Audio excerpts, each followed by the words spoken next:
welcome back to the finale of the GT Cup Championship 2023 here at Snetterton. We have visited this circuit previously and there was lots of action on the track, and this weekend has just been as action-packed, hasn't it, Piers? Yeah, of course, we've had one day of racing. It's now the final day of the GT Cup Championship 2023. All good things have to come to an end in this season's championship. Is finishing today. We got a sprint race this morning and a pit stop race as always this afternoon, but yesterday was good racing. A really closely fought sprint race, and then the pit stop race was drama filled as always, with the pit stops and strategy coming into play. There was so much to play for yesterday, but in terms of the weather, Piers, I've definitely dressed for the wrong weather with my beanie and my jumper and everything. It's quite hot today, it's very sunny, so how's that going to affect the race? Yeah, you've dressed quite pessimistically today, which the rest of the season you'll probably be alright, but we've got a bit of a late October Indian summer. It's going to be a nice day. What a day to end the 23 GT Cup Championship on. Be a good day to be out there driving. To be honest, I think I wore this hat because I started the season in this beanie, but it was really cold at Donington Park, and now it's really sunny, but we're keeping the tradition. So there's so much to play for in terms of the standings, isn't there really, Piers? A lot of them has already been decided yesterday, but there's still a few left to play, like in Group GTH. Yeah, Group GTH standing still up for grabs, and also the overall teams championship I still think is JMH in a strong position, but that can still be overturned if everything doesn't go their way today. But a few championships wrapped up. Well, why don't we take a look at the overall championship standings? So let's see where they're at with Mark Werrell. Thank you. Yep, so Paul Bailey and Ross Wiley lead the championship overall on 552 points. They are now confirmed as both the overall champions and the champions in Group GTO for this year. Second in the championship, but the GT3 champions for this year are Sasha Kakad and Hugo Cook. And third, and the winners and the champions in Group GTC this year are Top Cats Racing Charlotte Gilbert's Lamborghini. Fourth place, that's the car that currently leads Group GTH, Stephen Walton and Chris Hart for Morpheus Racing, but Group GTH mathematically is still open and up for grabs at the moment.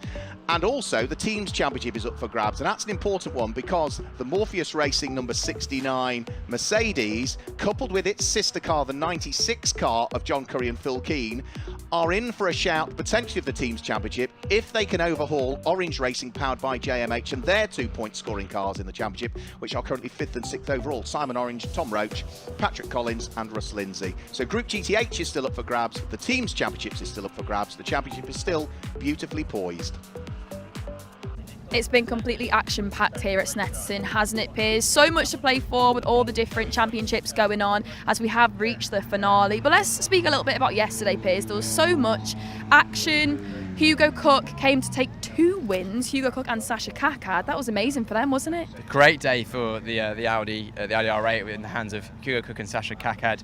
Won the sprint race dominantly, got at the front, just drove away from the field, chased fairly hard by the JMH McLaren, but no, they held off the pressure. And then in the pit stop race, didn't quite get the start they wanted, starting from pole. Sasha Kakad dropped into, I think second or third place. But then at the pit stops, because Team Orange had a bit of a longer pit stop, they dropped back, and then Hugo Cook at the end of the race, overtaking the 76 McLaren to take another win. So a great drive from them, and they've been the pace setters at a lot of the rounds this season, and I'm hoping they'll be hoping to do the same again today. But the day kind of really belonged to Paul Bailey, I suppose, because he's been crowned, or with James Dornan as well, but he's been crowned the overall champion and champion of Group GTO. So congratulations to Paul Bailey for that. And Mark, you just ran you through the points there, of course. It's been an up and down season for him, really, hasn't it? I mean, he had started the year with the Brabham, and he's had Ross Wiley alongside him a lot of the time, but he's had a couple of stand-ins while Ross has been doing other things. And the Brabham was quick, but then it had the problem at Brands. Then they brought out the Lamborghini. I think they had a few different bits pieces going on. So it's not going to be a straightforward championship battle for him, but nonetheless, champion at the end of the year, he'll be very happy with that. Yeah, he's had a really great season, to be honest. I was watching that Lamborghini on the straights yesterday. It is super, super quick. I was like, who is that? Oh, it had gone so fast. I was like, it's Paul Bailey in the Lamborghini. Honestly, it's such a beautiful car. And then Group GTC, lots of changes throughout that group. And right now we only have 2 entrants because the Porsche, the 999 of Russ Lindsay and Patrick Collins, has now changed to a GT3 car of a Lamborghini as well. But there was some good competition yesterday because Charlotte Gilbert has obviously took the win for Group GTC. However, the Ferrari of Dan Dazil and Graham Dazil came in and they put them to the test, really, and they took a win as well. So that was interesting in that category as well, Piers. But Group GTH is still a lot to play for. There's been so much coming in, and we have Callum Davis and Sai Sanjay that's came in, and they're very, very fast and putting the rest of the drivers in that category to their paces. Yeah, you mentioned Charlotte Gilbert in Group GTC.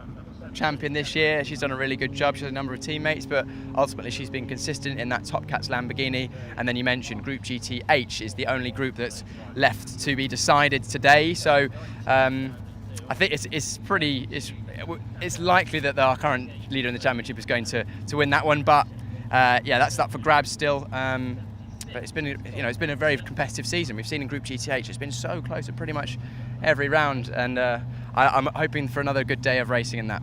I'm sure it'll be really good. And I just want to put in my highlight of this season, because I asked you yours yesterday, didn't I? And I've been thinking about mine. What's been my highlight? It has to be the Mosler. When Morgan Short took the victory in the Mosler, I was like, yeah, I was so happy. The family was so happy. National Motorsport Academy was so happy. So I think that's one of my highlights. But there has been many highlights this season. So Piers, talk to me a little bit about Snetterton. It's the last time we're here this season. Give me a bit of a lowdown on the track, and then we'll take a look after.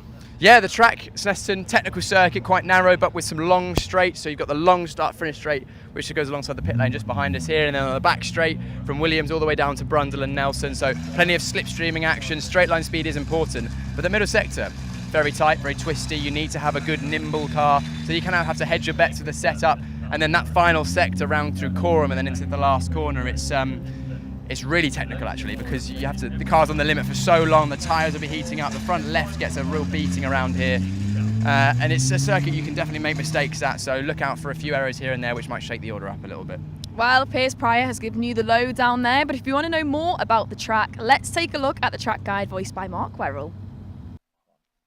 So let's have a look at the Snetterton 300 then, off the start-finish line and through the first corner at Ritchie's. The heavy braking into the hairpin at Wilson, and then from there, the left-hander at Palmer. That completes the first sector. You then head through Agostini and the kink at Hamilton, and then on towards Oggies and the critical corner at Williams that brings you all the way down the Bentley Straight. The end of Sector 2 is just under the bridge before Brundle and Nelson, and then it's through the bomb hole and the tricky, never-ending right-hander at Coram. The final corner is Murray's, up the centre straight and over the start-finish line. That's a lap of the Snetterton 300 circuit. It's just under 3 miles long. It's 2.969 miles long. It's a former REF base and therefore it's fairly flat. It only changes 9 metres in elevation over the lap. It's tight, it's tricky, it's a challenging circuit. It's got 12 turns, and that is the Snetterton 300.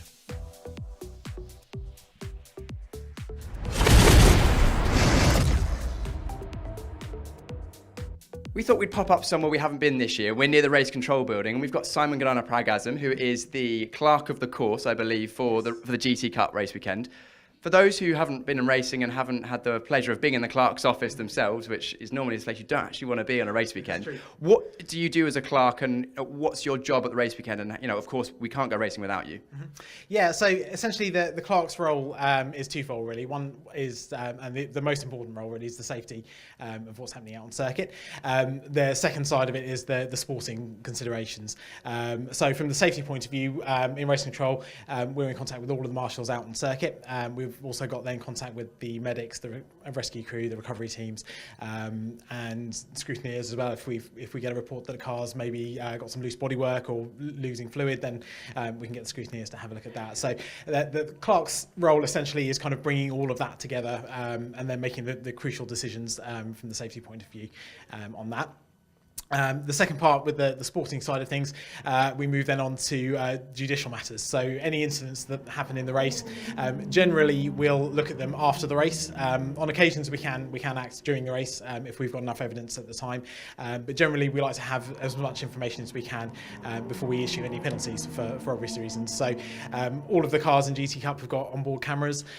We've got circuits feeds. We've got the live stream footage as well that we can look at. And we'll also speak to the drivers involved in any the incidents as well, to get their opinion, their views on how things went, before we make any decisions and issue any penalties as we feel appropriate, as guided by Motorsport UK. So you're basically an omniscient force at the race circuit. We're all seeing, all big eye, and you have a touch on everything. And you work alongside the stewards as well, I believe. Yeah, that's right. So at national level, the clerks, as I say, are issuing the penalties and making the decisions.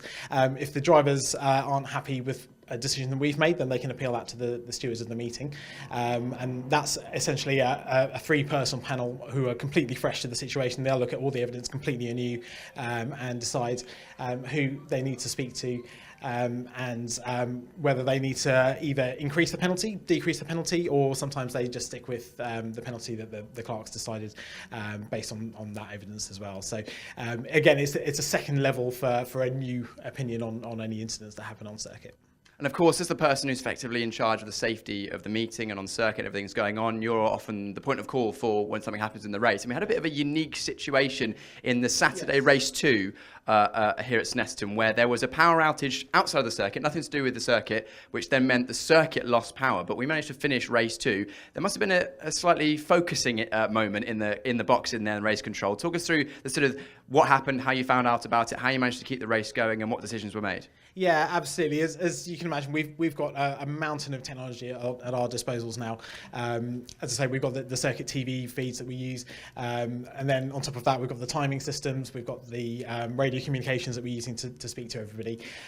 Yeah, yesterday's events were an eye-opener for all of us. I think there was a lot of looking back to the past to work out how we used to do things, almost, to a certain extent. So the overriding factor again was the safety of the guys out on track. So the first step was to make sure we still had communications with the marshals, with the medics, and vice versa, of course.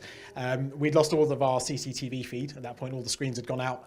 So we were almost blind in race control at that point in time. But as it used to be before all the CCTV systems were put in, we had the marshals reporting things back to us. So as soon as we were confident that we had communications from a safety point of view, if we needed to stop the session, we could do that. The second consideration then was the timing, obviously. We were 30-40 minutes into a 50-minute race. The pit stops, fortunately, I think were all done by that point, which helps. But we got onto the radio to the timekeepers. Fortunately, their systems, they had a battery backup system that had just about enough power to get us to the end of the race. So once we had the safety aspects and the timing, we were happy to keep going in that situation. Unfortunately, we weren't able to then keep going after the GT Cup race. A lot of the battery backups started to diminish by the time we'd finished our race, and then we lost there's a repeater for the radios that speaks out to the marshals, and that backup unfortunately went as well. So we weren't able to run anything else during the day, but we did manage to get to the end of the GT Cup race. So yeah, that was a pleasant outcome in difficult circumstances, really. Well, Si, thanks for giving us an insight into what goes on behind the scenes in race control. There's a lot goes on in there. I'm sure you would have seen some of the pictures overlaid over this chat of what the amount of screens and technology that you do have in race control. And thanks for allowing us to finish off the race yesterday, even those difficult circumstances, and we'll see you back again next year. Yeah, hope so. Yeah, look forward to it. Brilliant, thanks. Mikey Broadhurst, it's so great to catch up with you because I've not spoken to you in the last few races, I don't think. But how have you been? Can you sum up your overall season for me? It's been a good building year on last year. Philip's pace has come on really strongly this year. Results haven't been quite what we were expecting. We were expecting a few more wins and fighting for podiums a bit more regularly, but competition's really stepped up a level this year. We're kind of flagging a little bit in the 570 now, where everything is moved on a bit, so we're trying to keep up a little bit. But hey, listen, it's been a good year. Stayed out of trouble on the most part. Got entangled up in a few other people's incidents now and then, but that's all part of the show, isn't it? Well, exactly, you're third now in Group GTH, so moving forward to the next few races, you're probably quite keen to make those places. Do you think it's doable? I think realistically we need to consolidate P3 and not lose any more points to Paddock. I think P2 is mathematically possible, but we're going to need something quite special to happen. Yeah, good save. I know, just flies interrupting our interview. And then talk to me about the car. There's been quite a few issues this season, hasn't there? How is it now? Is it performing well? Has there been any other issues that you need to get over this weekend? I think in terms of engineering setup wise, we've taken a big step forward with this car this year. The problem is, it's at the end of its life in terms of competitiveness. With the Altura coming out, even the AMG is just very, very strong. The Aston, we're a little bit behind in terms of development. We're getting every last bit of pace we can get out of it, but the car is starting to kick back a little bit at us now, and having a few teething issues. Doesn't like early starts. I don't like early starts, so I can kind of relate to it. Got a few battle scars. I've got a few battle scars, so it's like my kindred spirit. I'm a 570, I think, underneath. And then in terms of what you might be doing next year then, Mikey, is there anything lined up for you? Are you going to be back in the GT Cup Championship? We want to know. I mean, there's things in the pipeline for next year. I always get a little bit nervous this time of year because you think you know what's going on and things can change very quickly. A couple of things lined up, nothing confirmed as of yet. I mean, the bin out the back needs emptying, so maybe I'll look at that as a next career if this doesn't quite pan out. Yeah, I think we'll be doing something in GT Cup next year. Had a little dab of McLaren Trophy to finish the year off, so that could be an option. Obviously, British GT is somewhere. Spent the last couple of years and feel like there's unfinished business in this, unfinished business in British GT, so I think it's going to be a domestic programme next year, but there's always irons in the fire. Well, you never know what's going to happen. And then give me a little bit of a behind the scenes for people that don't really know what the drivers are up to off track. When you come off that track, whether it's quali or a sprint race or whatever, what data are you going over specifically?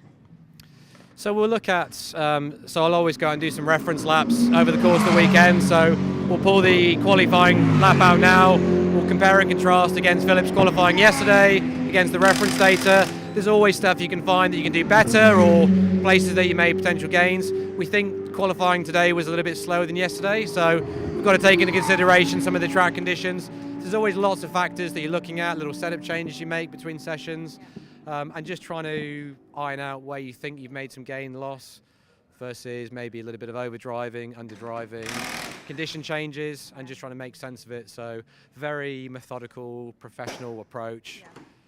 In between a few coffees and a little sleep under the table in the truck. And lots to go through, isn't there? Okay, we're going to end it on a high because it's the last race of the season. What's been your highlight this season?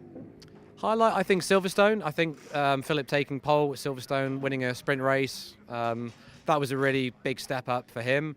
And then the wet race on the Sunday, we got to do a bit of battling in the rain. It's not, I like conditions like that where you can actually show what you can do as a driver, and you can actually overcome some of the obstacles that the car has. Could have done with a few more wet races. Weather's been too nice this year, that's the problem. Okay, next year I'll do some more rain dances for you then, Mikey. Yeah. Then we'll see. All right, thank you so much for chatting with me and good luck for the next few races. Thanks very much. Thank you.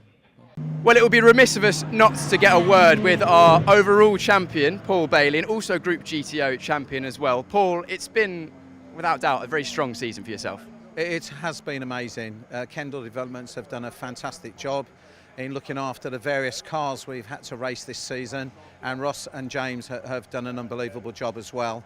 And it's almost hard to believe when we looked at all the points yesterday, it didn't sink in, it really didn't, because it's just such an amazing achievement. I haven't accepted it yet myself. It's crazy. Well, I know how much it is meant to you and the weight's off your shoulders, because we just grabbed you from your truck a moment ago and you said, I'm actually just having some food. I don't normally eat on a race weekend because normally you're too nervous. Yeah, I do get very nervous. I mean, after the race, you always think, why did you get so nervous? But I think it's important that you have those nerves. I do know of a chap who didn't have any nerves and just believed he'd win every race, and he's not around anymore. So it's important to be nervous when you go out and you're focused, and I guess after the first couple of corners you calm down and you get on with the race. You get on the race indeed, and you've had a number of race wins in Group GTO and some strong races in the overall standings as well. But let's touch on the fact that it's, despite you've been very, very successful, undoubtedly, you're champion overall in Group GTO.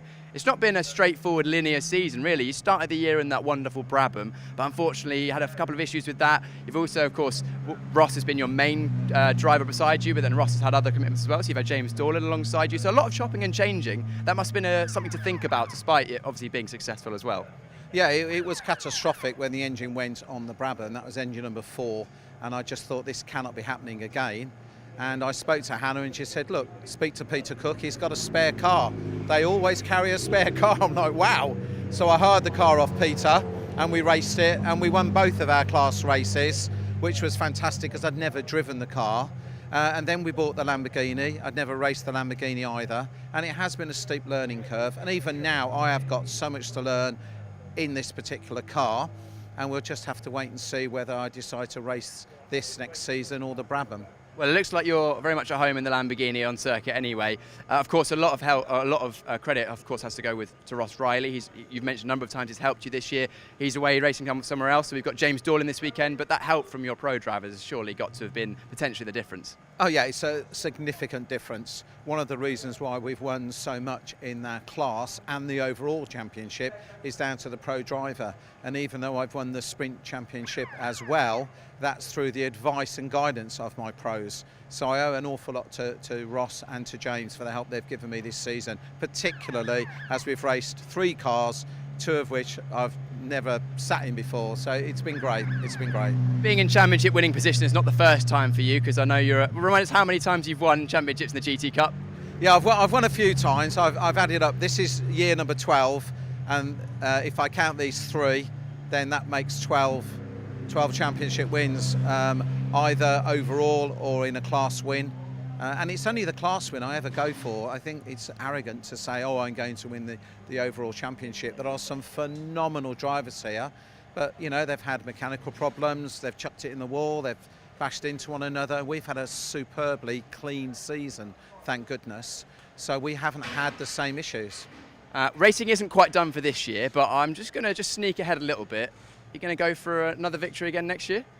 I'm not too sure yet. I've been discussing it with the team and also with my wife Selena, who's unbelievably supportive, and we will make a decision whether we come back to GT Cup or do something else. I have had the idea that I might do some invitation and do a little bit with this championship and maybe with a couple of others overseas. I particularly love Spa. It's my favourite circuit in the world, and I'd love to have the Brabham going around Spa, for example.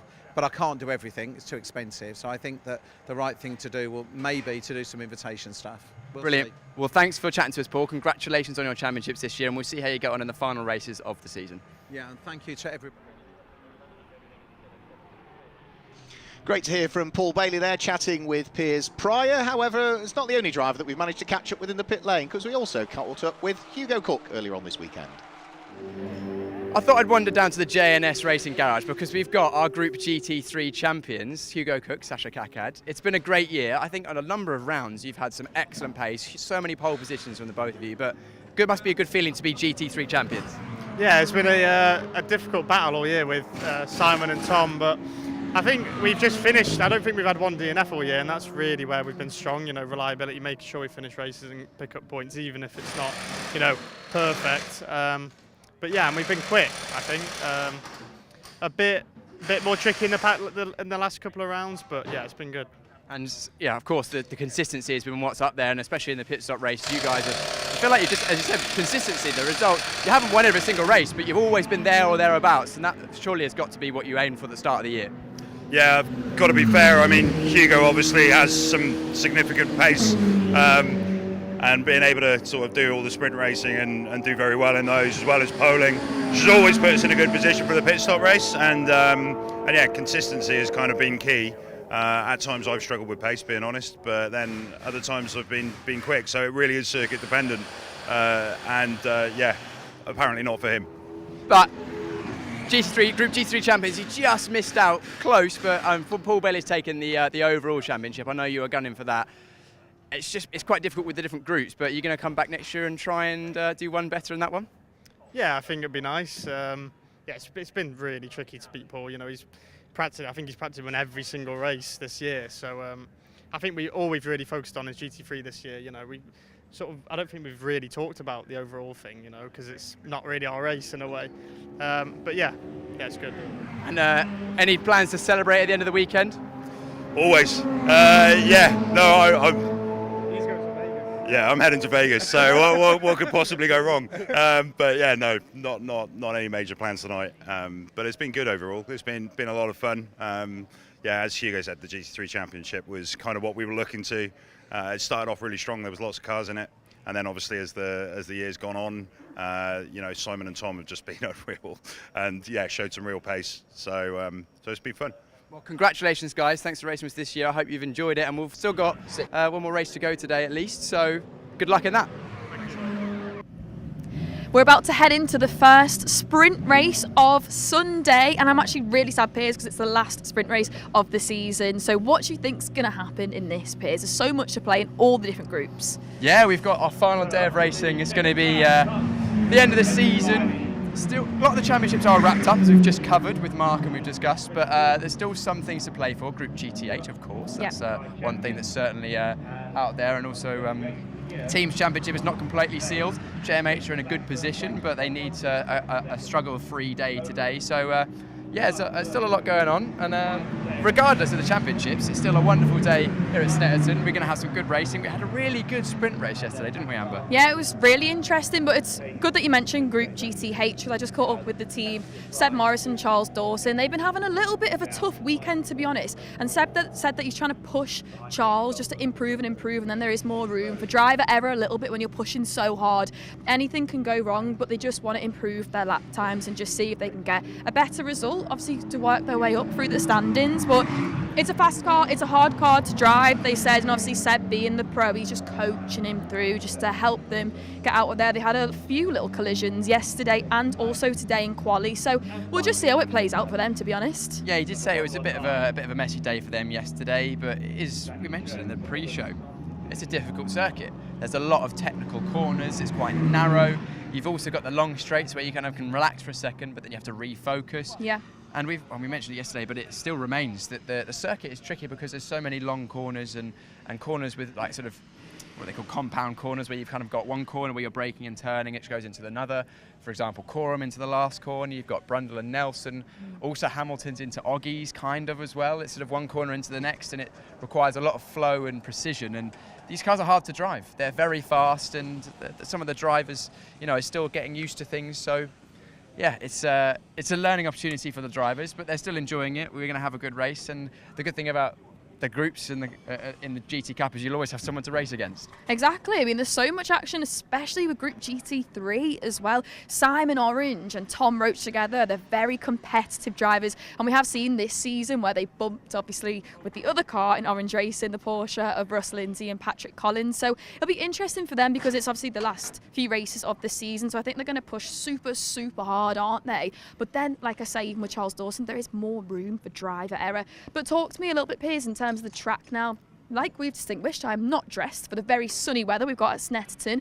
How is that going to differ then? Because it was windy yesterday, but it's quite hot today. Yeah, the sun has come out, and you can see if even if you turn around and have a look down the start-finish straight, you can. It's blue skies completely. The circuit is getting warmer. The air's warmer. I've got my t-shirt on. I've taken my jumper off. You're probably quite warm under that beanie hat you've got there, Amber.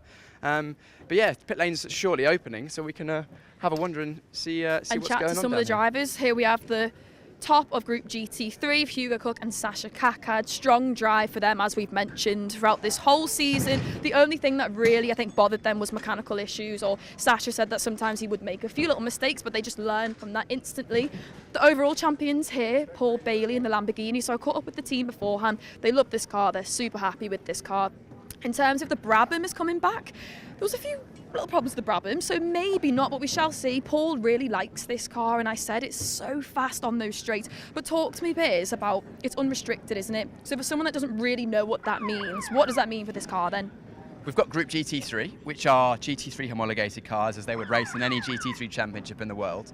The GTO cars are GT Open, so it's a more open category. In this Paul Bailey Lamborghini, it's a GT3 car, but some of the restrictors on the engine and the restrictions that apply to the GT3 cars in Group GTO, they don't have to run those. They can basically unrestricted let it run at full power. So it's probably slightly lighter, it's got slightly more power, due to the restrictors, maybe slightly different engine mappings and certain things, which just mean that it's got that little bit extra punch, which makes it more fun to drive for the drivers, but also it means that it takes it out of the GT3 group and into Group out of GT3 and into Group GTO. But still, similar car, and Paul enjoys it, as we heard, or we spoke to him before.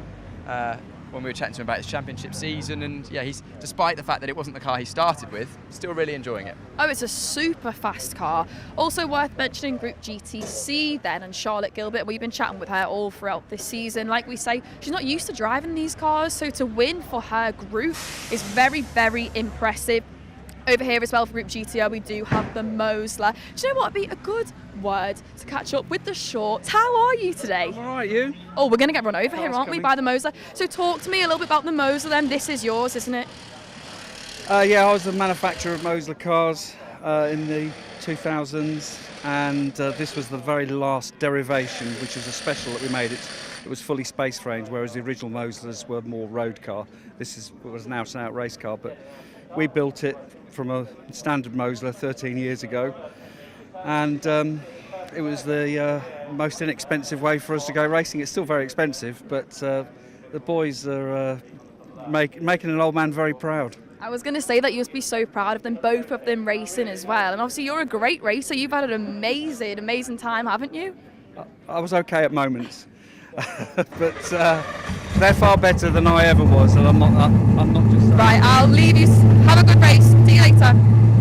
Great to catch up with Martin Short. Lovely to hear what he has to say about the Mosler. It's one of my favourite cars, Piers, honestly. It's such a stunning car, and I'm sure he's so proud of his boys being back out here. So we also need to talk a little bit about Group GT3 as well. Not just Hugo Cook, not just Tom Roach. Ian Loggy is back with a new racing partner this weekend. Yes, and we'll be starting on pole position in this race. So he's going to be looking for a good one. Of course, that bright orange 76 McLaren 720S was nearly there yesterday. Took second, I think it was, in the pit stop race, which I think third or fourth. Can't remember. So loud in the pit lane when the cars are going out. But yeah, so he'll be looking for a good start. Although pole position doesn't guarantee that you're going to be leading into turn one, as we saw in the pit stop race yesterday. Well, exactly, because when you mentioned traffic management, we spoke about that. There might be something going on, collisions could happen, anything as well. But I think when you get to the pit stop endurance race, that is when anything can change. When the other drivers come in, and I sort of spoke to Ian yesterday, and he said that when he was out in qualifying, he was out against a lot of the pro drivers. He isn't a pro driver, so the fact they're doing so well when he's coming up against these very experienced drivers that do this for so long, it's been a really good run for them. But he's no slouch himself, is he? Of course, multiple champion in loads of different series, of course, in this championship as well in the past. And yeah, he's clearly doing well this weekend, and we haven't seen him for the whole season. Maybe we'll see him for another season next year, but it's good to have him in the championship once again.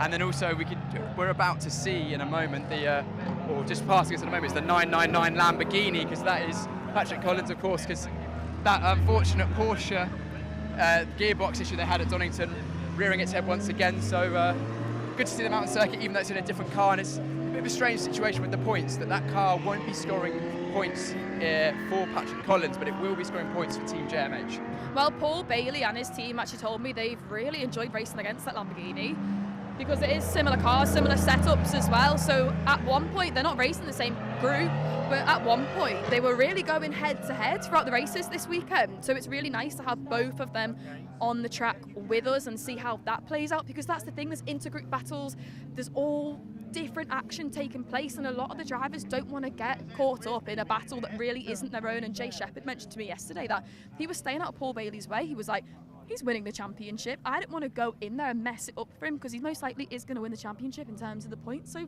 lots of good sportsmanship going on. Yeah, people not wanting to get in the way of each other if they're in different groups, but then you've also got people that just want to go out there and race against whoever's in front of them. Like we've seen Chris Murphy a number of times this year in the BMW, just going and you're just saying, hey, I just want to be out there racing cars that are right in front of me. And I believe, unfortunately, there's been a problem for that BMW this morning, so he's not actually going to be racing that today. He's going to be racing an Aston Martin. But I think Mark Werrell's got a bit more of a word on that, so we'll hear from him in a moment. Yeah, it will still stay in Group GTO if that Aston Martin does come in. It'll be nice to see an Aston Martin back on the grid, because we did have James Guest and Tom Canning not in a season with us anymore, but they're in a beautiful Aston Martin Vantage, right now, even Group GTH. It'll be quite nice to have that back with us. But I think it's worth mentioning as well, yesterday there was a little bit of a power cut, wasn't there? Still great racing was going on though, so much so Hugo Cook came out on top and won that race in the end. So it doesn't affect the racing, there was lots going on. As you can see, the Ferrari of Graham and Dan Dazil coming in, so Dan should be jumping in the car first, and then Graham will be getting back in later on. And like I mentioned yesterday, a lot of the drivers use their partnerships to coach each other. It's very strategic on who goes in the car and when they go in the car. It's quite interesting, as you mentioned, Dan and Graham Dazil, that, you know, we got a wasp flying around us. Graham and Dan Dazil, of course, father and son. It's quite cool that they can, you know, race with each other in the same car, the same race weekend. But yeah, there's a lot of, you know, pro and AM driver combinations where the pro driver, of course, that's their job, that's what they do, they drive fast. But a big part of a pro driver's job is not only to get in there and drive fast, but to help their other driver, their teammate, to make improvements to their driving, improve throughout the season, get faster over a race weekend and get the most out of them. Because a pro driver, between a good lap and a bad lap, or a good session and a bad session, might be 2/10. Yeah. But, you know, for an AM driver, a good lap or a bad lap, the difference might be 2 or 3 seconds. So it's more advantageous if the pro driver can get more out of their AM than if they just drive a little bit faster. So there's a lot to it even in the pro race. But yeah, it's part of the thing that we like about team racing is the fact that you've got that dynamic. Well, that's the thing, you do need to learn when to push, when not to push. You're going over all the data like we mentioned yesterday on how is this affecting the race, and the pro driver will be coaching them through, okay, when you get to this corner, maybe do this, stay on this side. There's so much going through their heads, isn't it really? It's amazing to see all these cars lined up behind us, Piers. It's a great grid of cars. I think it's going to be a really interesting sprint race because it is the end of the season now, so a lot of the drivers are still pushing so hard to get those few points. And in the team points, there's only a few. There's about 23 points separating Orange Racing and Morpheus Racing, so we'll see how that plays out. Should we try and get a word with Ian Logie? Is he right? Can we grab a word with Ian? Is he okay? That'd be great. Tom. Oh, Tom. It's Tom Emerson. Tom, sorry, we thought it was Ian on the grid. Tom, pole position, best place to start. We saw yesterday that pole doesn't guarantee turn 1 lead, but what are you going to go for in this race? Yeah, it's just making sure to get a good start, and then as soon as we're ahead, I think it'll be fine. And then hopefully just pull a gap on everyone behind. So yeah, should be going well. 76 have done a good job of the setup this morning. Pole position, you found a bit of pace overnight? Yeah, a little bit. New tyres helped. It's my first new tyre run this morning, sorry. So yeah, hopefully it should hook up nice the whole time. Brilliant, that's great. Tom, good luck in the race. Amber, good to hear from Tom that it's his first proper new tyre run, which is why they found pole position. But are you going to grab a word with? Yes, I'm here with Sasha, just having a little chat with race engineer. Sasha, you must be so happy taking the win for Group GT3. How's it feel? Yeah, no, it's good. Just want to concentrate on this one for a second. But what are you thinking about going for this race ahead then? Because you know you've got the win. What's going through your mind? Well, just still racing, aren't we? We're still having fun. I'm sure that the guys will still want to have a good race, so concentrating on that for a second. But yeah, it's nice to have the championship sewn up. So still pushing hard throughout this race? Yeah, hopefully. We'll see. Right. I'm sure it'll be a great race. Thank you, Sasha. And Piers is over here with the Ferrari. Yes, I've got the Ferrari. Dan Dazil, you're starting this race. Dan, it's been a really good, close race between you and the Lamborghini of Charlotte Gilbert beside you. Going to be another one this time? I hope so. I think they're going to make us work a little harder today, but yeah, fingers crossed. And do you think you can get the win? I hope I can. That's the plan. Right, thanks for chatting to us, Dan. I think we need to leave the grid, so Amber. Okay, it's time for us to get off the grid, so I'm going to pass you back over to Mark to enjoy this race. Thanks, Piers. Thanks, Amber. Yep, so for the penultimate time this year, the GT Cup Championship cars are on the grid for what is their penultimate round, but it is the final sprint race of the year, so it's a 25-minute race, and of course the times that were set in qualifying give us the grid for this one. We heard about the problems that befell the BMW of Chris Murphy and the fact that that car had issues in qualifying and he was swapping to the Aston Martin. You can see his Aston Martin. It's not the current iteration of Aston Martin, it's the V8 Vantage GT4 that he's got, the slightly older variant, but it is the car in which he won this championship overall when he was partnered up with Adam Hadfield back in 2018. So it's a car he knows very well indeed. So off they go then, on to their final formation lap, and it looks as though everybody is going to trundle off the grid without any issues at all, just waiting for Chris Murphy at the back to get going in the Aston Martin.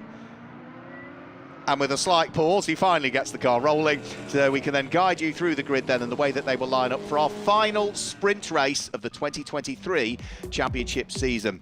So it is Tom Emson in the McLaren that starts on pole position, with Sasha Kakad on board the Audi that sits alongside. Row 2 of the grid is going to be Morgan Short in the Mosler, and for company he will have Simon Orange at the wheel of his McLaren. Remember, Orange powered by JMH could be in for the team's title. Row 3 of the grid, the car number 2 is going to be Sharty dominated by Charlotte Gilbert, and alongside we've just heard from Dan Dazil, who is at the wheel of the Ferrari. And row 4 of the grid, it is Patrick Collins at the wheel of his Lamborghini, and alongside is Paul Bailey at the wheel of the Kendall Developments Lamborghini, but that car, of course, remember, runs in GTO. The 5th row of the grid, Sai Sanjay, who joins the championship in the Race Lab McLaren Artura, is there on 9th position on the grid. Alongside is Stephen Walton for Morpheus Racing. They'll be hoping for good things in the team's championship. And then row 6 of the grid, it's Charles Dawson in the Mercedes with the similar GT4 Mercedes, but John Curry that sits alongside in 12th position, the outside of row number 6. Row 7, Philip Carter in the slightly older McLaren for Greystone GT, alongside Ed Bridle, who will start the 24/7 number 91 Mercedes. And then it's Tim Docker and Sarah Mizer, who line up on row number 8 of the grid. Sarah Mizer in the Lotus for 24/7 Motorsport. And then as we get to the back of the grid, of course, we've then got Chris Murphy, who's slotted in his Aston Martin towards the tail end of the field. So Piers Pryor has made the short dash from the grid into the commentary box. Piers, beautiful sunshine, not as much of a breeze today, so I would say pretty much ideal racing conditions this time of year. I'd say pretty much, as you just said, ideal racing conditions. Probably about 20 degrees, sun's out, a slight breeze, but nothing at all really. So great that you can see it, 20 degrees exactly, and it feels lovely out there. Great day to go racing, and what a day to finish the GT Cup Championship in 2023. Yeah, and it's all still to play for. Remember, in Group GTH, we haven't decided who is the champion as yet, because Stephen Walton and Chris Hart are on 423 points coming into this race. John Curry and Phil Keane are on 373 points coming into this race. Phil Carter and Mikey Broadhurst are on 335 coming into this race. So GTH still up for grabs between the two Morpheus cars in reality, but what they will both want is a good result. Ideally, pole position, fastest lap, and wins in both of the races today to try and overhaul the team's points deficit they've got between themselves and the two Orange Racing powered by JMH cars. Orange Racing powered by JMH have won the last 2 teams championships, and they've had 2 prior to that, so already 4 times a champion in this category, and could make it a 5th later on today. We will find out. But what we need to do is focus on the final sprint race of the 2023 championship season. It is Tom Emson in the Dayglow Orange McLaren that sits there on pole position, with the Audi of Sasha Kakad sitting alongside. The BMW safety car peels its way into the pit lane. 25 minutes are on the clock. The red lights are on the gantry, and they flash their way out now, and we get round 25 of the championship underway as the cars charge their way up towards Ritchie's for the first time, and it looks as though we might just have the Mosler try to sneak through into second place. Don't quite think Morgan Short could make it, but Tom Emson leads the way. And who is there in second place? No, he did, brilliant stuff. Morgan Short in the Mosler has made it through into second, but the door is open, which allows the fast starting Simon Orange now to try and peel his way through. And it looks as though from looking to try and steal second and third, he's down to 4th already, so it didn't quite work. So out front leading the way, Tom Emson trying to break away, is he? Sasha Kakad in second place and Simon Orange in third, but we can't quite see the race leading McLaren on that shot. There it is, because it's already disappeared up the road a little bit. Yeah, it looked like Sasha Kakad locked up into the Wilson hairpin and ran a bit wide, and then ended up going a little bit side by side with Simon Orange, and that small mistake in second place allowed our leading McLaren of Tom Emson to pull away. And there's a great battle between Charlotte Gilbert and Dan Dazil now for Group GTC, just through the left of shot there. Yeah, that's the Lamborghini for Top Cats Racing under pressure from the Ferrari. That's the Group GTO Lamborghini. And there was a mistake from Charlotte Gilbert, which allows Dan Dazil in the Ferrari to squeeze his way up the inside. And the way he positioned that car going in towards Williams meant that he was not going to allow any sort of cutback from Charlotte Gilbert. Yeah, that was robust positioning of Dan Dazil's car on the way out of, or the way into Williams there, not allowing Charlotte Gilbert any chance of a cutback. But I'm sure Charlotte will be right on the tail once they get through this section here of Brundle and Nelson. But a good battle once again in Group GTC. Yeah, so the GTC squabble continues. Paul Bailey goes through shot. He's got Patrick Collins at the wheel of his Lamborghini behind. It looks as though Group GTH in the early stages is being led by Callum Davies again at the wheel of the Race Lab McLaren Artura, and then the rest of the Mercedes that are all in Group GTH all ganging up on each other at the moment. The two Morpheus Racing cars at the moment are keeping the Ram Racing number 42 between them, so a bit of a Mercedes sandwich there. Yeah, it was. Sorry, Mark. It was Dawson that had a big wobble through the middle of the bomb hole. I think he clipped the curb on the inside, and you saw the brake lights come on the exit. which meant that he was vulnerable to the other Morpheus Racing car. But it looks like he's had a good run out the last corner, because he's now challenging for the lead in Group GTH once again. Let's have a quick look. Well, that's not for the lead, is it? Sorry. Because Callum Davis has disappeared up the road a little bit. Second place. So it's second place in Group GTH. Ed Bridle also trying to get a run on Philip Carter. The 24/7 Mercedes takes the nice wide sweep around Wilson to try and triangulate it and get a better run coming off the corner. But it's such a short little sprint down towards Palmer. It's always going to be difficult to do that, isn't it? Palmer's not really an overtaking opportunity unless the driver ahead of you makes a big mistake out of the Wilson hairpin, and you can get all the way alongside, because Palmer's cambered, it narrows on the exit, it's quite a long corner as well. Oh, we've got side-by-side action between two Group GTO Lamborghinis. That's Patrick Collins in the GT3 car going through and ahead of the GTO car of Paul Bailey. Sorry, yes, it's Group GT3, isn't it? Yes, yeah. Sorry, I get. But I said it yesterday. I spoke to Russ Lindsay earlier this morning and said I thought Patrick Collins was impressive, considering the first time he'd ever sat in that car was when he was on the formation lap yesterday, driving a GT3 car he's never driven before, and he'd never driven a GT3. He just approached it sensibly. He didn't try and charge his way through the field in a faster car off the back of the pack. He slowly picked his way through, and Russ was saying he was hugely nervous because he's just not used to the car. It's not his, and what he didn't want to do was bend it and cause the team issues in terms of the team's championship. But sensible driving from him yesterday. Impressed with Patrick Collins. Yeah, we discussed that off yesterday evening, didn't we, Mark? That I think it was a great drive from Patrick Collins to, as you say, take it from. They're not easy cars to drive, especially if you haven't driven them before. And normally, when you do drive a GT3 car, it's on a test day for the first time, not in a race where you're actually having to pass other cars. Simple stuff like, what does he want to do with the traction settings, with the ABS settings on the car? He wouldn't have had time to dial any of that in before the race. No, where do you brake? Where do you accelerate? What does it feel like on the limit of grip? Is it understeer, biased, oversteer? So much to learn, and he did a great job, and I think he enjoyed it afterwards. I think Patrick Collins might be racing GT3s a bit more frequently. Here we go, over the start-finish line. This is the battle between all of the cars looking to try and work out at the moment who is going to be in second, third, fourth, fifth and sixth in Group GTH at the moment. At the front of the queue is the Stephen Walton-driven number 69 Morpheus Racing Mercedes, but he's got Charles Dawson behind him, then John Curry not far off, followed by Philip Carter and then Ed Bridle. So great little fight it is at this stage between these, 4 or 5 cars, all busy beavering away towards the sharp end of Group GTH. But all of this squabbling is allowing the Group GTH leading car, which is the number 13 McLaren Artura of Callum Davies, to break away. Callum Davies has had some exceptional pace as he's joined the championship in the second half of this season. He's romped away in pretty much every race he's driven in, and doing it once again. And that's helped by the 3 Mercedes AMGs. 2 Morpheus and 1 Ram racing cars all fighting it out, because I'm sure that they're not racing at full pace with them being all so closely bunched together. And you can see there that also Ed Bridle is going to be actually Ed Bridle's the one that's looking like he's going to be challenging for a position first. He's right on the back of the Greystone McLaren on the way into Williams. Yeah, Ed Bridle is a pro sporting driver. A pro sporting driver can enter and race in one of the 2 sprint races over the weekend. They can't do both, so looks as though Ed is in this one and is putting in a good turn of pace. There was a brief show of the nose of the car from Charles Dawson there to our second place Group GTH Mercedes of Stephen Walton, but there was no chink in the armour for Stephen Walton as they head round through the bomb hole. You can see in the background John Curry just using a little bit more curb than the 2 Mercs that lie ahead. The order, however, still remains the same, and they've it's not 5-car trade now, is it? 3 and then a gap and then 2 thereafter. Yeah, it could quite quickly become 5 once again though if Charles Dawson mounts a manoeuvre and slows them both up, because I think a move is coming very shortly, probably into Wilkins if the door is left open on the exit of Richards. It might even come before then into Richards at turn 1.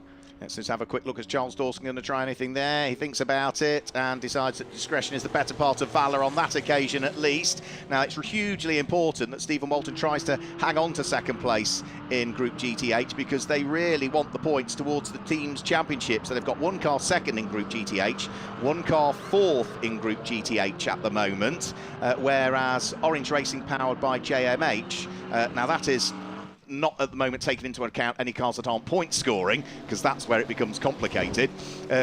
Orange Racing have got one car lying third in Group GT3 and the other car fourth in Group GT3, so looks as though Orange Racing and Morpheus Racing are still going to be pretty close to each other in terms of the team's championship. But at the moment, as you suggested pre-show, JMH have largely got at least a few fingertips on the trophy, haven't they? Yeah, they're definitely in pole position in terms of that. They'd have to have some pretty torrid races today to lose the championship, but Morpheus will do everything they can because they're going to try and push it to at least the last race of the season, because at that point then anything can happen in one race.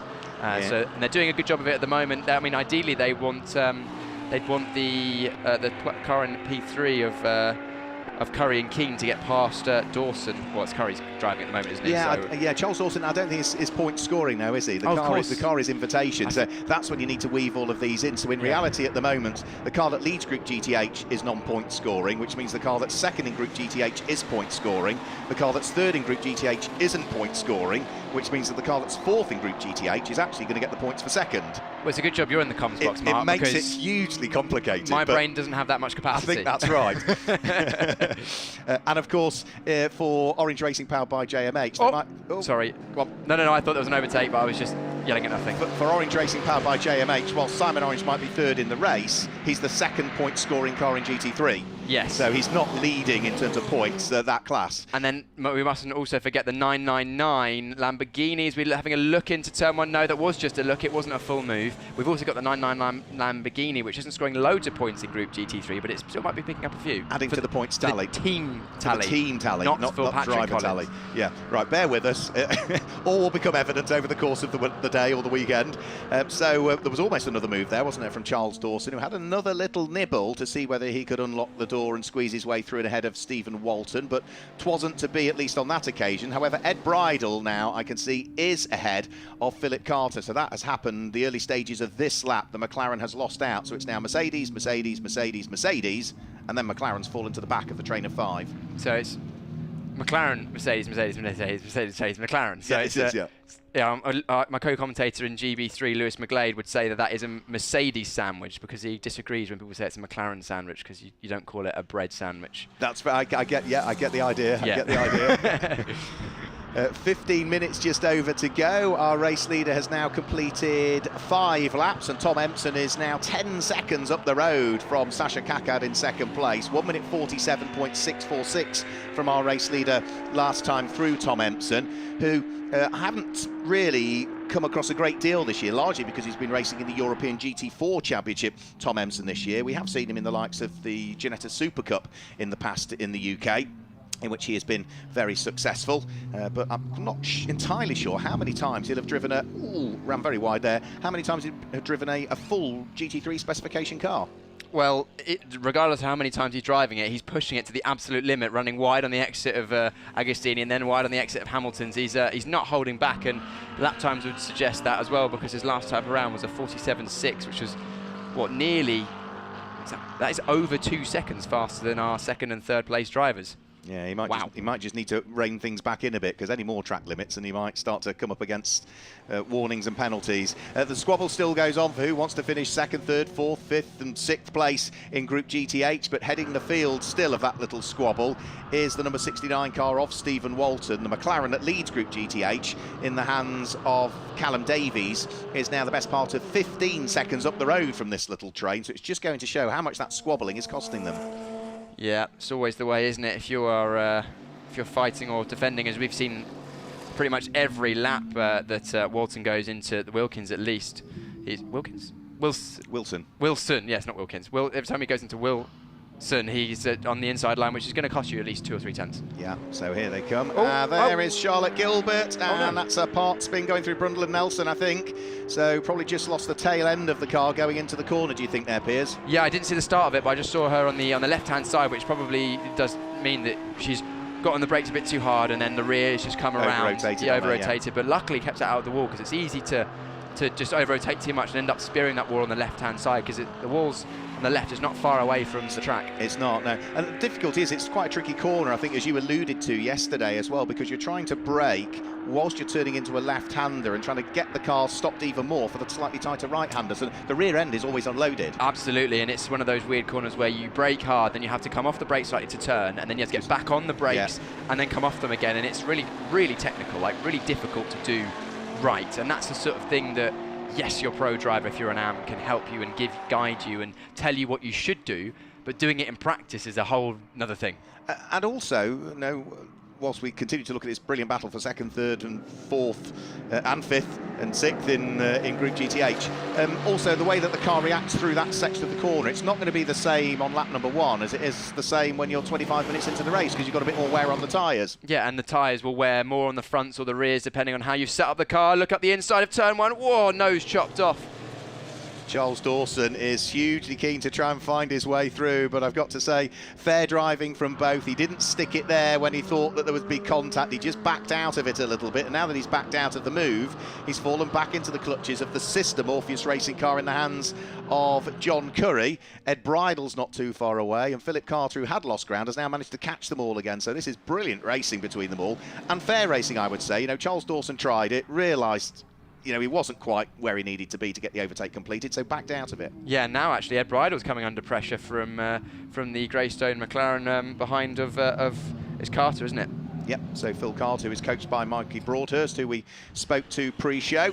So they flick their way through the left-hand kink at Hamilton. Have to be careful as to how much curb you take on the inside there, because there's a big tyre stack that I've seen a few cars clobber, not this weekend, but over a previous event. And then this is one of the most critical corners, isn't it, heading round through Williams, because you've got to get a clean exit to get good speed all the way down the Bentley Straight. Yeah, it's a narrow, sometimes dirty corner, because in the wet, a lot of cars sort of drag a lot of mud on the circuit, and it's slightly off camber and it narrows on the exit. It's quite a tricky corner, and you can't really see the exit when you're going through, but you need to nail it. And if you get on the power too early, it's so easy to understeer wide and onto that track limit sensor, which if you do too many times, you'll end up with a penalty like we saw a few cars get yesterday. Yep, so here they go, flicking their way back through the bomb hole once more. Group GTH, since it was introduced a few seasons ago, I think has been probably the most competitive class or group that we've got in GT Cup, because event after event after event, from whatever circuit we're at, there always seems to be some brilliant battles in Group GTH. We've seen it so many times this year. We've seen this exact situation so many times this year. Maybe not in the cars in exact order that they're in right now, which is good. That's a track limit warning for the number 88 car.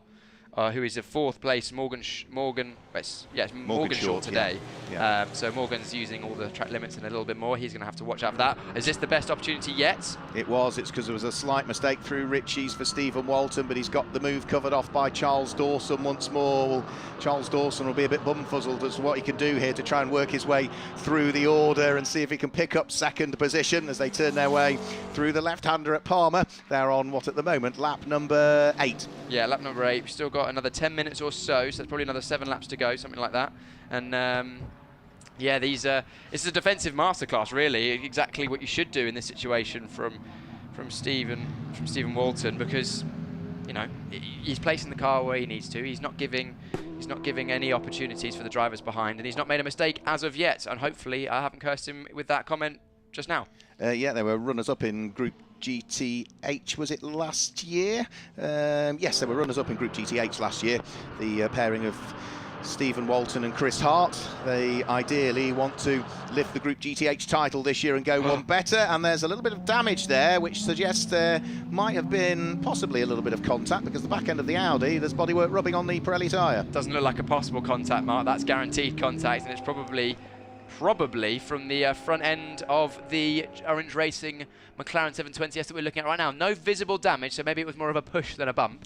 But it looks like that the bodywork is rubbing on the left rear of the Audi R8 now, so hopefully it's only a little bit of rubbing, because if it's pressing on that tyre too hard, it can often cause a big groove to be cut out of the tyre, and then that can cause a puncture or a delamination. But we'll keep an eye on that as the race goes on. But we're going to keep flicking back to this Group GTH battle, because it's hotting up, and this battle for what is second and third on the road in Group GT3 and overall as well. I wonder if it's just lost a little bit of carbon fibre that was pressing on the bodywork, because all of a sudden the smoke has stopped now. So here's Charles Dawson. He's trying the outside line this time, taking a nice wide sweep coming into Ritchie's to try and cut back on the exit, but I'm sure that Stephen Walton will instantly try and cover off that move. However, Charles Dawson needs to be conscious that he doesn't leave the door open for John Curry behind. They brake as late as they possibly can. Charles Dawson, I thought, was going to outbrake himself there, but he still managed to get the car anchored up and turned in. Yeah, and John Curry is also defending now hard from Ed Bridle, because Ed Bridle is pushing on and he's got past one of these Group GTH cars. He's trying to get past another, and he'd like to be maybe one of the leading AMGs for a different team. So here they come up towards the braking area for Agostini. John Curry taking a slightly tighter line in to cover off anything that's coming from Ed Bridle. Right behind is Philip Carter, and just off that is the race leader, Tom Emson, beginning to close in. So Tom Emson is going to have his work cut out here to try and prise his way through these squabbling back markers, because understandably, you know, it's up to the race leader to find his way past the back markers, and they don't want to interrupt their squabble because, you know, they're busy racing themselves. This is exactly what you don't want to see if you're Tom Emson right now, is a group battling for position, all nose to tail, because it makes it that much more difficult to just pick your way through the battle if you don't catch them all on a straight. Although it looks like he might make his way past at least the McLaren and the AMG of Ed Bridle, and he's slotted himself in there. But this is the tricky bit now, because he's going to be right up the back of these three AMGs as we go through the bomb hole and then round Coram, and he's going to have to go around the outside probably of at least one of them. And he's done all of that without even flashing his lights, whereas Ian Loggy yesterday literally had his finger on the button all of the time, did he not? So here he comes, and is already now past the first of the Morpheus cars, which is John Curry. He is going to do the sensible thing there, I would say, and not try and barrel up the inside going in towards Murray's, because he knows he's got the straight line speed advantage to work his way past on the centre straight. Yeah, that's the speed difference between a Group GT3 and a Group GTH car, and it was a sensible thing, especially considering that Emson's gap to Kakad in second place is, I think the last lap was about 16 seconds. Yeah, well, it's probably going to be about that this lap, because he will have lost inevitably some time having to get through those GT4 cars. We're getting another battle for this second place. Once again, Dawson, is trying again to go around Walton. And when you are Tom Emson, you're getting that information either from the pit board, as you would have done when you were racing in GB3 as it is nowadays, or in the case of these cars, they're also getting it from the radio as well. When you know you've got a gap like that, you know you can afford to lose a little bit of time through the back markers, and it shouldn't affect your race. Absolutely. Your approach to traffic is completely different in Tom Emson's position today with a 15 or 16 second gap than what we would have had, for example, in yesterday's sprint race when it was only 2 or 3 seconds between Tom Roach and it was it the Cook? Tom Roach was 3 seconds back on Hugo Cook. Yeah. So, you know, that would have been, you're Hugo Cook in that situation. You need to go for every gap that you can, because every car you place between yourself and the car behind you is then time that you can then gain in the next straight or the next set of corners. So you really will push for a manoeuvre, go up the inside and at least try and get alongside by the apex. Whereas, you know, we saw Tom Emson, he probably could have sent it up the inside, but he didn't. And here we go, another look for second place in Group GTH. No, not this time. It's been a lot of potential manoeuvres, but this haven't actually pulled it off quite yet. No, he's never quite been there. Here is Sasha Kakad in the second placed Audi, still under pressure from Simon Orange at the wheel of the Orange, powered by JMH McLaren. Remember, they are also leading the team's championship.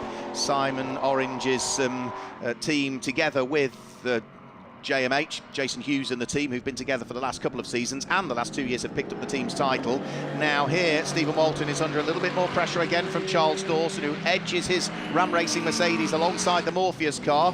Stephen Walton just about has his nose ahead still, and now Charles Dawson tries for the inside line at Ritchie's. That's not going to work either.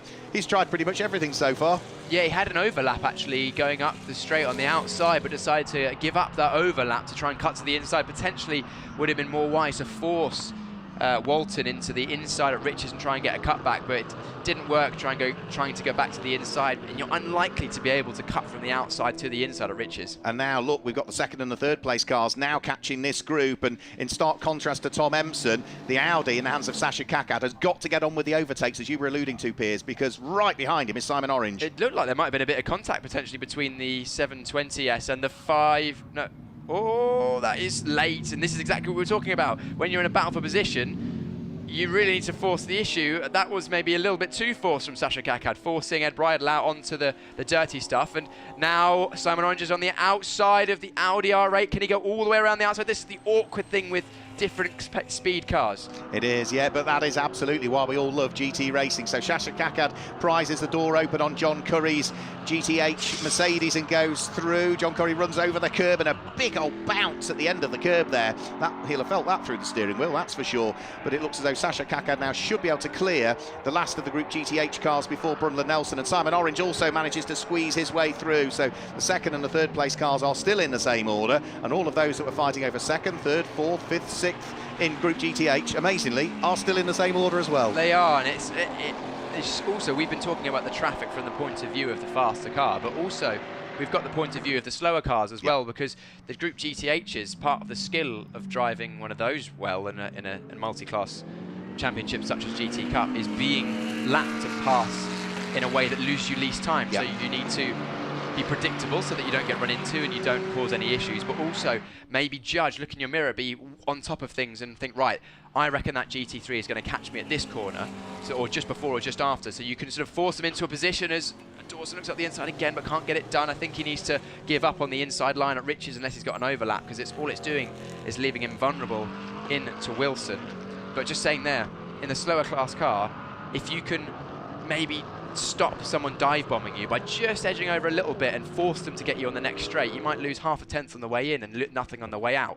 Whereas if you get forced out onto the marbles and the dirty stuff like we saw Ed Bridle do on the exit of Agostini, you not only lose the time in that corner, you've also got dirt on your tyres, you can lose half a second, and it compounds.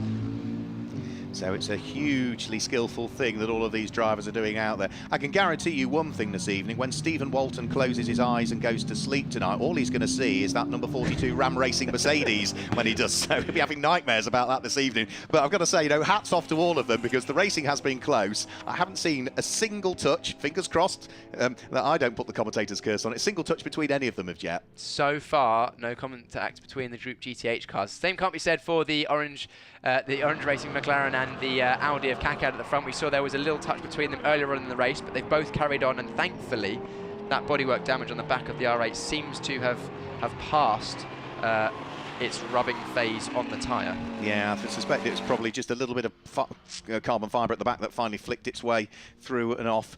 We've now got Tom Emson, our race leader, coming up to catch the Group GTO Paul Bailey driven Lamborghini Huracan. He's also already lapped the Group GTH leading car of Callum Davis. That's the number 13 McLaren that will be at the back of the shot just going in towards the hairpin.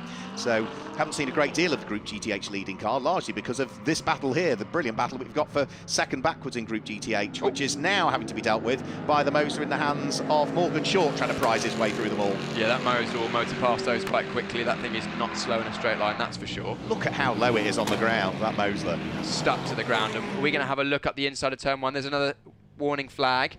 Dawson went to the outside this time, which might give him a good exit, and he might actually be able to get underneath Walton on the exit. He's closer than he's ever been at this stage, but Walton defends valiantly once again. Oh, around the outside of Wilson. Can he keep it there? Contact and being run wide, and now he's going to be vulnerable. This could mean he's tried to go up one and end up going down to fourth, but no, he's just about held it off this time. So it's all kicking off because they know it's the penultimate, or what will potentially be the final lap for the Group GTH Yeah, cars. It just sort of cranks up another level, doesn't it, as the race wears on. But brilliant driving from them all. It was just a light touch between the pair of them, and he was always going to get run out wide there. Absolutely, I would do exactly the same thing if I was Stephen Walton. You just edge the car, don't you, towards your usual apex point, knowing that you've got a car just to your left, but they're going to have to get off the gas. Yeah, at some point when you're the car on the outside, you have to relinquish the position. Yep. If you've not got a significant overlap, and the significant overlap is normally either, depending on the corner in the car, either halfway along the alongside, B-post. or at least wheel to wheel, really. Because once you're wheel to wheel, you're entitled to that space, I would say. Whereas at that point, we only had a little bit. So Tom Emson comes through to claim round 25 of the 2023 GT Cup Championship and wins it in fine fashion for 76 Racing. We'll wait the arrival of the car in second place over the start-finish line, which should be the Audi. There it is, of Sasha Kakad, chased all of the way to the start-finish line by Simon Orange at the wheel of the Orange Racing, powered by JMH McLaren. That's good team points for them and moves them surely now ever closer to the team's title. And then we just need to to usher over the start-finish line the next of our finishers. We've already had Paul Bailey come through, so he'll have finished second in Group GTO, what will be the first championship scoring car in GTO. The GTH winner is already through, which is Callum Davis. And who's going to finish second in GTH? It is Stephen Walton. You can see what that means to the team, because that was a shift that he put in there, Piers. That was a hell of a drive, and you can see what it means to him. You can see him motivated in the car. That would have been a hard drive. Concentration was at maximum, and the Morpheus Racing team celebrating a great result for them there. The leading Mercedes-AMG as well. And that also means that they now have secured the Group GTH title. That's what they were also celebrating as well. I think probably the team's title has now fallen away from them with that result, so I don't think mathematically they can now secure the team's title later on. I'll have to do the maths on that, but without question now, Morpheus Racing and the number 69 car, having finished runner-up in Group GTH last year, are the GTH champions for this year. But this is the car that won the race. Tom Emson making his debut in the GT Cup. Far more used to driving GT4 machinery, because he's been racing for Elite Motorsport in a McLaren in the European GT4 series, but moves over to 76, partnered up with Ian Loggy for this weekend in the GT3 McLaren 720S, and, well, wins the first race in which he's been involved in over the course of this weekend as a solo driver, because Ian Loggy did the sprint race yesterday. There we go, there's Chris Hart with the shades on, shaking his fists, and he'll be as pleased as Punch with that one. And that's what it's all about, isn't it? It's not just the drivers, it's a whole team behind you that helps secure championships. Yeah, and I get the impression from the Morpheus Racing team that they're a tight-knit bunch. They all get on very well. It's a very open garage. There's no divider down the middle of the garage, for example, and they all get on very well. But they've worked hard for this year, and no, they'll be very, very happy with that championship. And a brilliant result also for the Mosler. Marcus Short securing honours in Group GTO in a car which is arguably the oldest that we've got in the field, albeit it makes probably one of the best noises of all of those that are in the field as well. So I think we've nearly had every car through, so we should very shortly be able to give you confirmation of the results then for round 25 of the championship. And then I'm sure Piers is already making the dash over to the pit lane area, where he'll join Amber Jones and probably get some reaction from them. But we should be able to confirm the results before we go towards the pit lane area in a few moments' time. But what a brilliant sprint race of the season that was. We've still got, of course, our final race of the season, which is the pit stop race coming up later on today. And as we say, I think now that we've got Group GTH secured, the only mathematics we need to do is to work out whether the team's title is still open. There was around about a 25-point gap between Orange Racing powered by JMH and Morpheus Racing going into that race. But with two cars scoring points, you're getting anywhere between 30 and up to 50 points as a team's 1-2 if you can get both cars onto the sharp end of your group. And I think Orange Racing powered by JMH have just about done it. If they haven't done it in that race, they'll certainly do it later on. But let's confirm the results for you in the meantime, following round 25 of the championship. Tom Emson claims the win in the McLaren, with Sasha Kakad in second place, and Simon Orange there in third. In fourth, it's the winner of Group GTO, which was Morgan Short, and in fifth, the winner of Group GTC, which was Dan Dazil.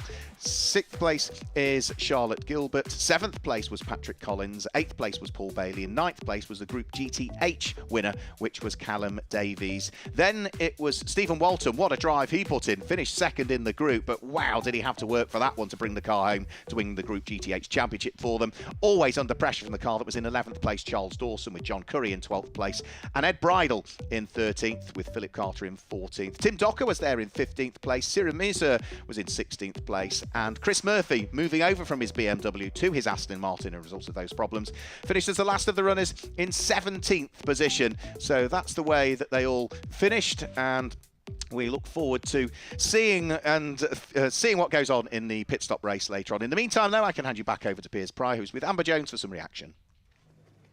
Well, Piers, that was such an interesting sprint race. As always, we knew there was so much to play. And congratulations for Group GTH, Stephen Moulton and Chris Hart taking that win. So now that battle's over. Yeah, that was a great race. It was good to see them all. I think it's a second. Oh, sorry. Sorry, my mic is just not working for a sec there. Yeah, it was good to see a race in Group GTH all the way through from second to sixth, pretty much the whole race. And it meant that we had a great race, and it's crowned our champions of wit. That's why we're heading up to the scrutineering bay, because we want to grab a word with our champions of Group GTH, because we saw them celebrating. It would be great to get some of that raw emotion on camera. Well, there were so many battles going on track in Group GTH, right? And there's so much traffic as well, Piers. That's what we speak about quite a lot. The drivers were pushing so hard not to get caught up in that traffic, weren't they?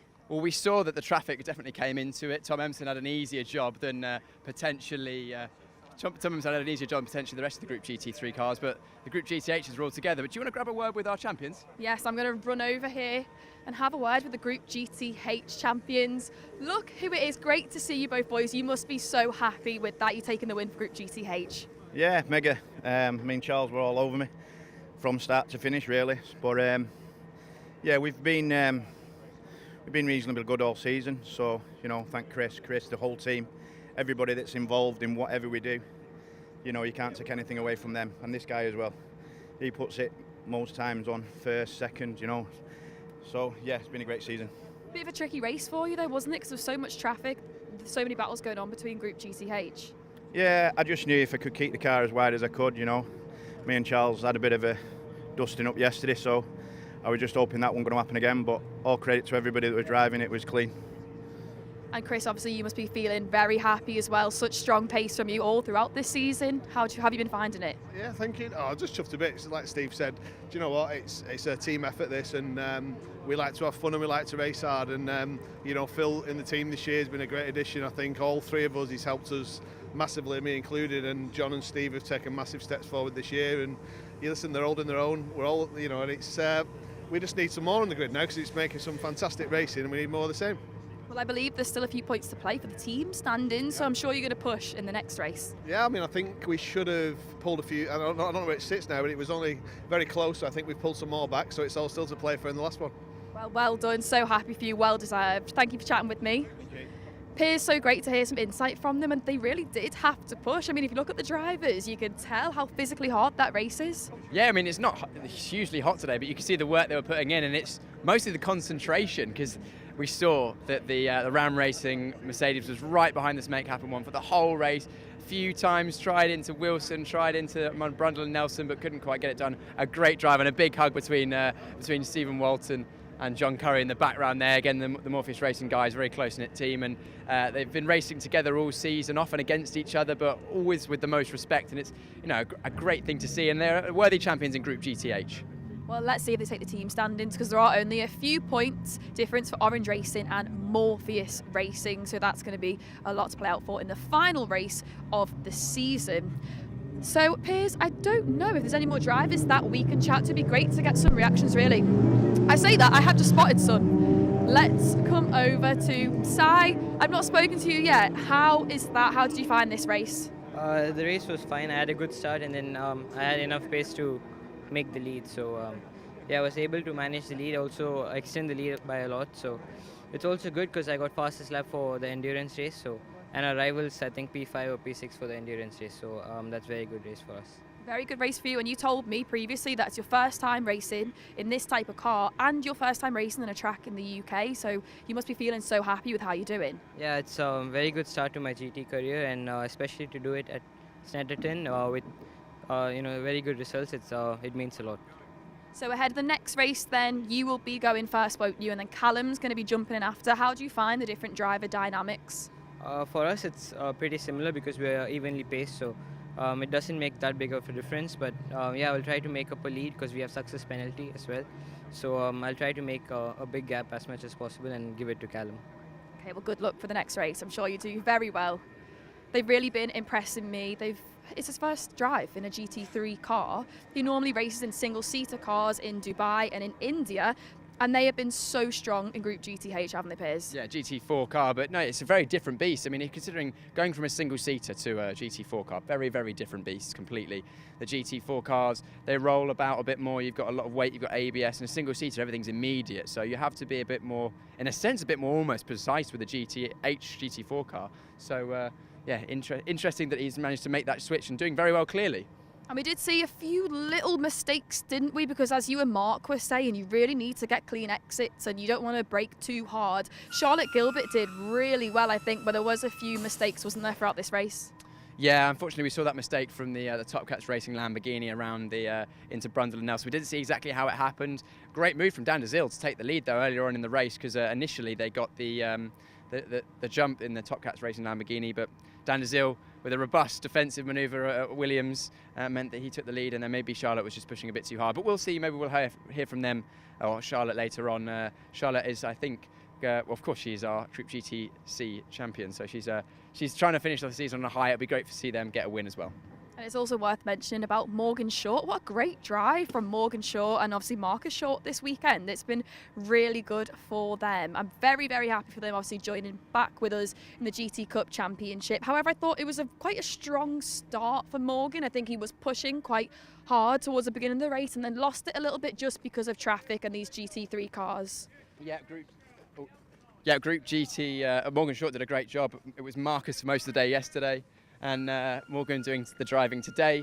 That Mosler, their goal for the weekend, finish full 4 races. 3 down, 1 to go. So let's hope that they can do that. I hope we can do that later on. Yeah, and also Charles Dawson, I think we should chat about him, to be honest, Piers, because he did have quite a bit of traffic in that race, as I mentioned beforehand. But I think he did quite well. A few driver errors, as there can be when they're pushing so hard, like we mentioned at the start of the race. But overall, I think they're quite happy with his performance. Yeah, they'll be happy with that. Solid race, and 1 more race to go, so they'll be hoping for something similar. It's getting super loud now, but I've spotted Mr. Morgan Short. Hi Morgan, I was actually just talking about you as we were coming down here. I thought it was such a strong start for you, but there's so much traffic, so how did you find that? It wasn't really anything to do with the traffic. I was sort of hanging on-ish to the cars in front. Obviously we're a bit closer today than we were yesterday, which is good, but we're still that extra, 3, 4, 5 tenths off the GT3 guys. So after a while, I backed off, tried to save the tyres because we're only using 1 set of tyres today. So we're going to save the tyres for the endurance race. And then I was just cruising back to the end. On the last lap, a cylinder went. So we're running on 7 at the most cylinders on the way back. But still a clean run, finished P4. Had a little issue at the end, which we'll try and fix, and then try and preserve the tyres and make them last a bit better for the endurance race. So essentially, you do want to push, but not push too hard because you are obviously going to save the tyres and things. So ahead of the next race, are you going to be in the car? Is Marcus going to be joining you? As it stands, it looks like it will be just me in the car. Marcus has got a really, really long drive back this afternoon, and he had a really good day yesterday. So things might change around, but as it stands, I'll be doing the endurance race this afternoon.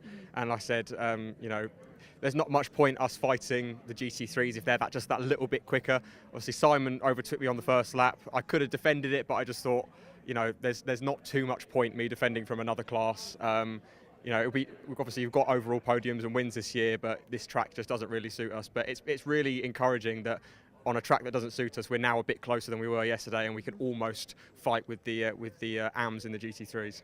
Well, I think there's been quite sensible driving from you. Any tips from your dad, who is standing here idly? Martin, any tips that you're giving to Morgan?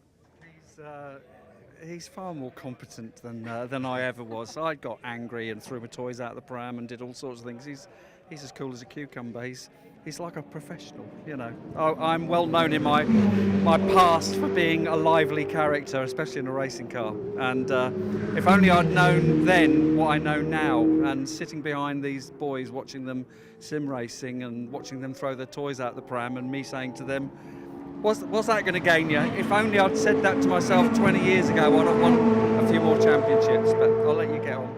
Well, you can give all the driver insight, can't you? So it's amazing to have you all here, and hopefully we'll see you back next year. All right, good luck for the next race.